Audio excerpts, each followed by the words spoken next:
कृष्णा, राधे राधे। कैसे हैं आप सब लोग? आशा है आप सब लोग परम सुख में होंगे, मंगल में होंगे, आनंद में होंगे और बिहारी जी की कृपा आप सब पर बरसती रहे। तो सभी को पवित्र पावन श्री निर्जला एकादशी की हार्दिक शुभकामनाएं। और इसे भीमसेन एकादशी भी कहते हैं। आप और हम मिलकर आज मना रहे हैं निर्जला एकादशी का पावन पर्व। तो आप सभी ने रखा होगा निर्जला एकादशी, और नहीं रखा होगा तो एकादशी का व्रत तो जरूर रखा होगा, क्योंकि सभी वैष्णव भक्तों के लिए निर्जलता बहुत ही जरूरी होता है। पर जिसने भी रखा है भाई उसके लिए साधुवाद। और मैंने भी रखा है निर्जला एकादशी का व्रत, और अभी देखिए काफी टाइम हो गया है। तो श्री हरि के चरणों में बैठे बैठे और मंत्र जाप करते हुए, भगवान को याद करते हुए, देखो अभी तो काफी हद तक सही लग रहा है। मतलब इतनी ज़्यादा प्यास की व्याकुलता नहीं हो रही है, भूख तो बिल्कुल नहीं लग रही है, मैं सच बता रही हूँ आपको। लेकिन हाँ, प्यास थोड़ी लगने लगी है अब। पर कोई बात नहीं, श्री हरि ने जब इतना हमें सामर्थ्य दी, इतनी हिम्मत दी है, भगवान ना जब भगवान के लिए कुछ करते हैं तो वो खुद ही हिम्मत देते हैं। और देखो ये हमने मटका रखा है यहाँ पर दान करने के लिए। तो मैंने कैसे, मतलब पूजा पाठ मैंने सब कर लिया है, और सब मैं आपको दिखाऊंगी कि किस तरह से मैंने सारी पूजा अर्चना वंदना यहाँ पर की है।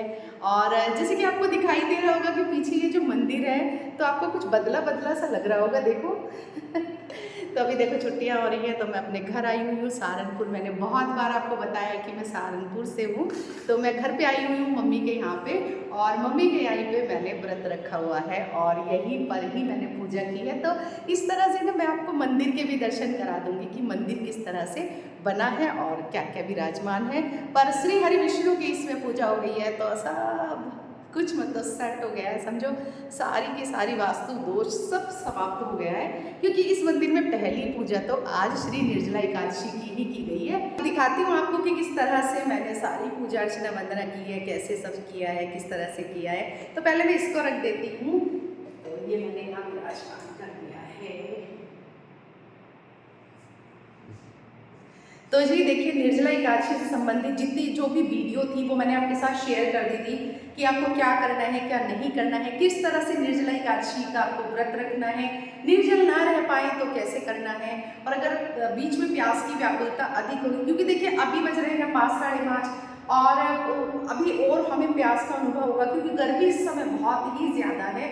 तो अगर प्यास आपको अनुभव हो रही होगी ना, तो आपको क्या करना है, आपको थोड़ा सा जल लेके उसकी कुल्ली करनी है, ठीक है। और उसको गले से आपके कंठ के नीचे नहीं जाना चाहिए, इस चीज़ का ध्यान रखिएगा। ये रिस्की भी हो सकता है, तो इससे व्रत आपका खंडित हो सकता है। तो बाहर ही आपको कुल्ली कर देंगे, एक बूंद भी आपका अंदर नहीं जाना चाहिए, नहीं तो व्रत खंडित हो सकता है। और आपको क्या करना है, ज़्यादा से ज़्यादा जब आपको गर्मी लग रही है तो उस समय शावर आपको लेना चाहिए। मतलब शावर ले लीजिए, ठंडे पानी से स्नान करिए आप, और मुंह को बंद करके स्नान करिए। और जो भी आप जाप कर रहे हैं उस जाप को आप मौन रह के जाप करिए, मतलब आपको मुंह नहीं खोलना है, ठीक है। और आपको क्या करना है, भीगा हुआ तौलिया लेके अपने सिर पे और पैरों पे लपेटना है, और एसी चला करके आप लेटिए आराम से। और जो भी मतलब आपके घर में और बंदे हैं तो उनसे आप कहिए कि आज का आप घर का देख लीजिए, मैनेज कर लीजिए, तो इस तरह से आप कर पाएंगे।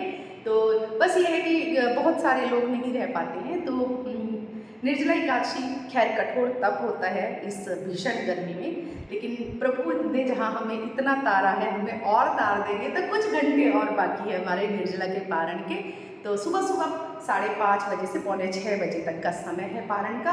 जल्दी सवेरे उठ जाइएगा, स्नान करिएगा, और श्री हरि के चरणों का चरणामृत लेकर के आपको पारण करना है। और पारण बहुत ज़रूरी होता है। मतलब बहुत सारे लोग क्या करते हैं, अपने हिसाब से उठते हैं, पूजा पाठ करते हैं, उसके बाद चाय वगैरह पी लेते हैं। ऐसे नहीं करना होता है। पारण इसलिए ज़रूरी होता है क्योंकि जो भी हमसे मानसिक शारीरिक कुछ भी अगर हमसे पाप बन पड़ा है इस व्रत में, तो वो सारे दोष हमारे पारण से समाप्त हो जाते हैं। तो सबसे पहले श्री हरि के चरणों का ही हमें चरणामृत लेकर उससे पारण करना होता है। बहुत सारे लोगों के पास लड्डू गोपाल की सेवा भी नहीं होती है, तो वो कहते हैं कि भी किस तरह से हम पारण करें। तो आप एक लोटे में जल तो भर के रखते ही होंगे ना ठाकुर जी की सेवा के लिए, या अपने मंदिर में आप रखते होंगे। तो उसी मंदिर से 1 चम्मच जल लेकर उसको आप प्रभु से आशीर्वाद लेकर कि प्रभु मैं पारण कर रही हूँ आपके श्री चरणों का चरणामृत लेकर, तो इस तरह से हमें पारण करना चाहिए। उसके बाद में आपको कोशिश करनी चाहिए, गरिष्ठ भोजन बिल्कुल नहीं खाना है। आपको ठंडी ठंडी लस्सी पीनी चाहिए, और आपको खिचड़ी खानी चाहिए। पहले प्रभु को आप भोग लगाएंगे, उसके बाद में आप जो आपको थाली, जो भी थाली आप पूजेंगे, यानी कि खिचड़ी का दान होता है, खिचड़ी आप दान करेंगे, सीधा जिसको बोलते हैं, चावल का दान करेंगे, चावल, आटा उसमें होता है, और दूध होता है, उसमें फल सब्जियां होती हैं, वो सारी चीज़ें, यानी अन्न का दान द्वादशी तिथि को किया जाता है। ठीक है जी, तो चलिए जी मैं आपका दर्शन करा देती हूँ और दिखाती हूँ आपको किस तरह से मैंने पूजा अर्चना वंदना की है। तो श्री हरि विष्णु के चरणों में हम प्रणाम कर लेते हैं। श्रीमन नारायण नारायण हरि हरि, भजमन नारायण नारायण हरि हरि। और ये पंचामृत मैंने यहाँ पर बनाकर रखा हुआ है, जोत पूजा सब हो गई है, और ये मटका रखा है और इसमें चीनी रखी है, क्योंकि मीठे जल का दान एकादशी पर ज़रूर किया जाता है। तो मीठा जल अगर हम डाल देंगे, मीठा इसमें डाल देंगे तो फिर ये तो हमारा ख़राब हो जाएगा, इसलिए ऊपर से मीठा रखा जाता है। और ये मैंने पंखा रखा है, और ये मौसमी फल और सब्जियां हैं जो मैं एकादशी वाले दिन यानी आज ही मैं दान करूंगी। और ये प्रभु का भोग रखा हुआ है यहाँ पर, क्योंकि प्रभु को, ठाकुर जी को भी एकादशी पर अन्न का भोग नहीं लगाते, और बहुत जगह लगाते भी हैं। सबकी देखिए अपनी श्रद्धा भक्ति की बात होती है।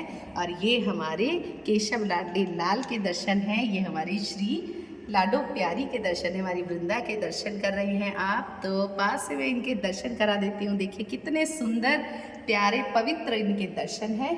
और यहाँ गणेश गजानन विराजमान है, देखिए राम दरबार, गजानन गणपति, और ये देखिए ये हमारे द्वारिकाधीश भगवान, कुबेर भगवान, लक्ष्मी मैया, जगत जननी माँ जगदम्बा यहाँ दर्शन दे रही हैं। और ये हमारे ठाकुर जी और श्री जी यहाँ पर दर्शन दे रहे हैं। इस तरह से देखिए पूरा मैं आपको दर्शन करा देती हूँ। तो ये इस तरह से देखिए बहुत सुंदर, बहुत प्यारा, बहुत ही अच्छा यहाँ पर मंदिर बनाया है। तो वही हमने तो पूजा कर ली है यहाँ पर आज। तो देखिए कितना सुंदर मंदिर बना है, और इसको मैं ऐसे भी करके दिखा देती हूँ, पर यहाँ पर भोग रखा हुआ है तो फिर कैसे करूँ। इस तरह से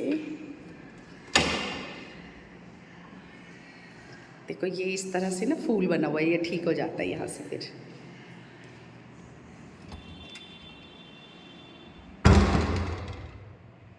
तो ये हमारे श्री हरि नारायण के आप दर्शन कर रहे हैं।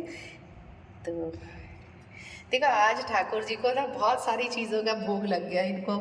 इन्होंने मिल्क शेक भी पी लिया है, बनाना शेक, मैंगो शेक सब पी लिया है, और फलों का भी भोग लगा दिया मैंने, ड्राई फ्रूट का भोग लगा दिया, पंचामृत का भोग लगा दिया। तो देखिए श्री हरि के लिए कष्ट से तो सहना ही पड़ता है। हाँ कष्ट होता है, लेकिन प्रभु भक्ति ना हमें हर कष्ट से उभारती है। अपने जीवन में आए हुए समस्त संकटों से मुक्ति पानी है, तो क्या हम ठाकुर जी के लिए एक निर्जला व्रत भी नहीं रख सकते? ज़रूर रखना चाहिए। और लेकिन अगर हाँ किसी की सामर्थ्य नहीं है, शरीर की दवाइयाँ चल रही हैं, बुजुर्ग हैं, बच्चे हैं, गर्भवती हैं, तो उन्हें तो बिल्कुल भी नहीं रखना चाहिए। बाकी देखिए कुछ भी ईश्वर को प्राप्त करना चाहते हैं तो देखो कुछ तो भी हमें त्याग करना ही पड़ेगा ना। बस हम तो बार बार यही प्रार्थना करें। मैं तो अपने लिए भी, अपनी यूट्यूब फैमिली के लिए और सभी के लिए जिन्होंने निर्जला व्रत रखा है, सभी के लिए प्रार्थना कर रही हूँ। हे मेरे नारायण देव, हे मेरे देवादि देव, हे मेरे प्रभु, हे मेरे नारायण भगवान, सबको सामर्थ्य देना, उनके शरीर की सामर्थ्य देना, आत्मा की सामर्थ्य देना, मन की सामर्थ्य देना, कि सभी निर्जला व्रत को पूरा कर सके। हे प्रभु आशीर्वाद देना, हे ईश्वर आशीर्वाद देना, और सबकी मनोकामनाएं आप पूर्ण करना मेरे दाता, सबकी मनोकामना पूर्ण करना, हे ईश्वर कृपा करना। तो देखिए ये तो सब एकादशी यानी आज ही दान हो जाएगा, तो इसको तो आज ही दान कर दिया जाएगा, और कल द्वादशी में जो है अन्न का दान होगा। ठीक है। तो निर्जला एकादशी पर मैंने एक वीडियो अपनी अभी रील डाली थी, जिसमें मैं जल वितरण सेवा कर रही हूँ, क्योंकि यहाँ पर मम्मी जी ने और पापा जी ने सबने मिलके यहाँ पर जल सेवा करी थी। तो कुछ लोग कह रहे हैं कि नहीं, एकादशी में जल की सेवा नहीं होती, मतलब जल वितरण द्वादशी में किया जाता है। देखिए जब से हम छोटे हैं ना, और अब तक हमने यही देखा है कि एकादशी में जल का दान किया जाता है। मतलब ये कहा जाता है कि जो चीज़ हमने आज छोड़ी है, जिसका हमने त्याग किया है, अगर हम उसका दान करते हैं ना, तो हमें परम परम सौभाग्य की प्राप्ति होती है, हमें विष्णु लोक की प्राप्ति होती है, हमें मोक्ष की प्राप्ति होती है। तो ये जो चीज़ें चली है कि हाँ एकादशी पर नहीं जल का दान करना चाहिए, तो अलग अलग संप्रदाय होते हैं, तो संप्रदाय अपने हिसाब से कहते हैं, जो जिस संप्रदाय से बिलोंग करता है उस संप्रदाय में अगर नहीं माना जाता है, अगर एकादशी पे जल सेवा नहीं की जाती है तो आप मत कीजिए, लेकिन मेरे यहाँ की जाती है तो मैं करती हूँ, और द्वादशी में अन्न का दान किया जाता है। तो इस तरह से एकादशी की पूजा की जाती है, पूजा अर्चना वंदना की जाती है। तो आज मैंने सोचा था कि नहीं मैं मतलब वैसे मैंने बहुत सोचा था कि मैं लाइव आऊँगी, लेकिन मेरी ना हिम्मत नहीं बन रही है कि मतलब मैं फिर यूट्यूब पे आधा घंटा लाइव आऊँ, फिर इंस्टा पे लाइव आऊँ, फिर उसके लिए बहुत सारी और भी ज़्यादा तैयारियाँ मुझे करनी होती है, पूरा सेटअप लगाना होता है। तो फिर मैंने सोचा कि नहीं मैं लाइव नहीं आती हूँ, बस एक वीडियो रिकॉर्ड करके आप तक पहुँचाऊँगी, क्योंकि मैंने ये सोचा था मैं ना मौन व्रत भी धारण करूँगी, पर आपको पता है सांसारिक है, परिवार है, बच्चे हैं, तो नहीं हो पाता है कि मौन व्रत नहीं रख सकते। देखिए जब भी ठाकुर जी की इच्छा होगी मौन रखवाएंगे तो फिर मौन भी रह जाएगा, निर्जला रखा है तो मौन भी रखेंगे। और हाँ मुझे किसी ने ये भी कहा था अरे अभी से तुम इतना वो करने लगी हो, ऐसे आपको भी बहुत लोग मिलते होंगे ना कि अभी से करने लगे, अभी तो पूरा जीवन पड़ा है, अभी तो बच्चे ये। देखिए एक पल का हमें नहीं पता कि हम अगले पल जीवित रहेंगे या नहीं रहेंगे, तो मुझे लगता है बुढ़ापे में तो वैसे ही नहीं हो पाता है। देखिए मम्मी है मेरी, उनकी हिम्मत ही नहीं पड़ रही है कि वो निर्जल रखे, 12-1 बजे तक उनकी हिम्मत टूट गई, तो फिर हमने उनको जल पिला दिया था। तो इस तरह से मतलब अपने शरीर के हिसाब से, तो बुढ़ापे में तो वैसे ही हमारे हाथ पैर नहीं चलते, तो बुढ़ापे की किसको इंतज़ार है, और क्या पता जीवन है नहीं है, तो जितना जीवन है वो अपने श्री हरि के चरणों में आप समर्पित कर दें, बस यही हमारी तो इच्छा है। बस ठाकुर जी ने इतनी हिम्मत दी है, थोड़ी सी और हिम्मत दें और बस ये व्रत हमारा पूरा हो जाएगा, आप और हम पारण करेंगे। बहुत सारे लोग तो मैंने देखा है कि वो गंगा जी में स्नान भी करते हैं और जागरण कीर्तन भी करते हैं, तो बहुत सारे लोग बहुत चीज़ें भी करते हैं, लेकिन मैं तो ये कह रही हूँ कि अपने घर में AC चला करके आराम से लेट जाइए और भगवत चर्चा करिए, मतलब चर्चा किसी से नहीं करिए, आप मंत्रों का जाप। तो पूजा अर्चना वंदना यहाँ पर मेरी सब हो चुकी है।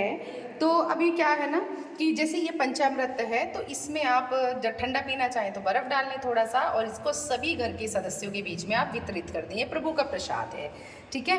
और ये जो आपने यहाँ पर भगवान को भोग लगाया है इसको भी आप वितरित कर दें, क्योंकि ये भी भगवान का प्रसाद है और इसको हमें दान करना चाहिए, मतलब हमें ब्राह्मणों के यहाँ पर देना चाहिए, इसका हमें दान करना चाहिए। इसके अलावा आप जल सेवा कर सकते हैं, जैसे मैंने आपको रील के साथ में शेयर किया है। नहीं हो पा रहा है तो एक बाल्टी में मीठा जल डाल करके आप गौ माता को पिला सकते हैं, आप गौ माता को पिलाइएगा, तो इस तरह से भी आपको जल वितरण का लाभ मिलेगा। या फिर आप एक काम कर सकते हैं कि फ्रूटी ले आइए, जितनी भी आपकी सामर्थ्य है, तो उसको ना ज़रूरतमंद को पिलाइए, ज़रूरतमंद बच्चों को पिलाइए, या पानी के गिलास आते हैं, पानी की छोटी छोटी बोतल आती हैं, वो आप ज़रूरतमंद को पिलाइए। तो आज का दान महादान माना जाता है।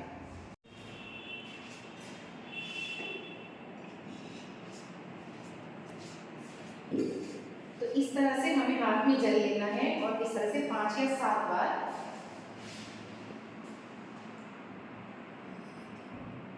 इस तरह से जल छोड़ना है, मिनसना है इसको और श्री हरि के चरणों में समर्पित करना है। हे प्रभु, हम मुझ दीन से जैसा भी बन पड़ा है आप ये स्वीकार कीजिए और मुझ पर कृपा कीजिए। मेरे से मेरे परिवार के किसी सदस्य से कोई भी भूल हो गई हो तो हमें क्षमा कर देना।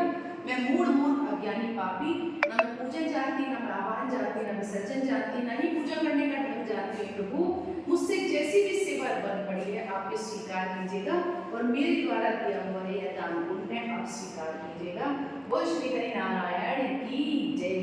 श्रीमन नारायण नारायण हरि हरि, श्रीमन नारायण नारायण हरि हरि, विष्णु नारायण नारायण हरि हरि, लक्ष्मी नारायण नारायण हरि हरि, लक्ष्मी नारायण नारायण हरि हरि, लक्ष्मी नारायण नारायण हरि